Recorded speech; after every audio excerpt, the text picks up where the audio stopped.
What did a Roman emperor eat for his birthday feast? What was the exact flavor of the bread baked in ancient Egypt?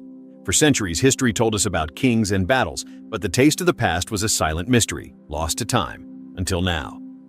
Welcome back to Boson Buzz. I'm Monty Molecule. Today we're not digging for bones or treasures, we're digging for flavors. We're using science as a time machine to do something extraordinary, to bring history's lost recipes back to life, one delicious molecule at a time. Get ready to explore the lab of the culinary time machine. Our story starts with a simple, ancient clay pot. It was found in the ruins of a Viking house, buried for over 1,000 years. It's dirty, cracked, and empty. To most, it's just a piece of old pottery. But to a food archaeologist, this pot is a hidden cookbook. The people who used it cooked stews, baked bread, and stored meals inside it. And every time they did, tiny, invisible traces of that food got stuck in the clay, like the world's oldest food stains. Our challenge is to read those stains, to crack open this delicious time capsule. But how do you read a stain you can't even see? This is where our time machine kicks in. Instead of a big metal machine, it's a collection of super sensitive tools that act like molecular magnifying glasses. They don't look for chunks of food, they look for the chemical ghosts that food left behind. The fat from a piece of lamb, the wax from a honeycomb, the starch from a grain of barley. These things break down over centuries, but they leave behind their unique chemical signatures. It's like each ingredient has a secret molecular name tag that never fully washes off. Think of it like this. Imagine you find an old, empty perfume bottle. You can't smell the perfume anymore, but a super-sensitive machine could still detect the faintest molecules of rose or vanilla stuck to the glass. It could tell you exactly what the perfume smelled like. Our culinary time machine does the same thing for ancient dinner plates. It sniffs out the chemical whispers of forgotten meals. So, how does this delicious detective work actually happen? Let's follow a sample from that Viking pot to the answer. First, a researcher carefully scrapes a tiny amount of dust from inside the pot. This dust is priceless. It's loaded with history. This sample is then dissolved in special liquids. Next, it's placed into the heart of the time machine, a machine called a mass spectrometer. This machine is like a molecular racetrack and sorting facility all in one. It works in 3 amazing steps. Step 1. It zaps the liquid sample with energy, turning the ancient food molecules into electrically charged particles. Step 2. It fires these particles down a long, curving tube. Step 3. Here's the magic. Heavier particles curve differently than lighter ones.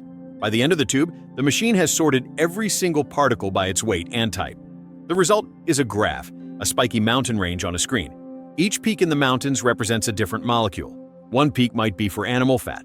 Another peak is for a specific plant oil. Scientists have a library that matches these peaks to known foods. By reading this mountain range of data, they can build a recipe. For our Viking pot, the graph might show big peaks for sheep fat and barley starch, a smaller peak for honey, and a tiny peak for a wild herb like juniper. The story comes together. A lamb and barley stew, sweetened with a little honey and flavored with juniper berries. We haven't just found a pot. We found a Viking family's favorite winter dish. But the time machine doesn't stop at ingredients. It can also tell us how food was made. By finding certain molecules that only form at high heat, scientists can tell if something was boiled, roasted, or fermented. They can even find evidence of spices that traveled thousands of miles, tracing ancient trade routes through pepper in a Roman stomach or vanilla in a Pharaoh's tomb. The impact of this is more than just a cool fact. It connects us to people in the past in a powerful human way. We don't just know they fought wars, we know what they ate to celebrate a victory. We know what comfort food they craved. Historians and chefs are now teaming up to cook these resurrected recipes.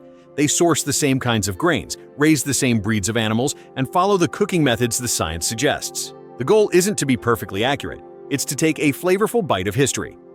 Imagine tasting a bread baked in the very ovens that built the pyramids, or sipping the spiced wine that a medieval knight might have drunk. This science turns history from something you read into something you can experience with all your senses. It fills museums with smells and tastes. It shows us that while empires rose and fell, people everywhere shared a common love for a good, hearty meal. The future this points to is a richer, more flavorful understanding of who we are. As the tools get better, we might one day decode the last meal on a sunken ship, or the feast at the very first Thanksgiving.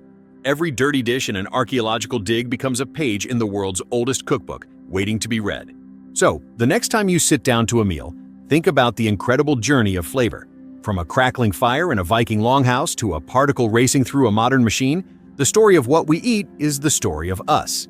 The culinary time machine reminds us that history isn't just buried in stone and metal. It's baked into our bread, simmered in our pots, and waiting to be rediscovered, one delicious clue at a time. If you enjoyed this taste of tomorrow's history, please like and subscribe to Boson Buzz. Until next time, have a safe and curiously delicious week.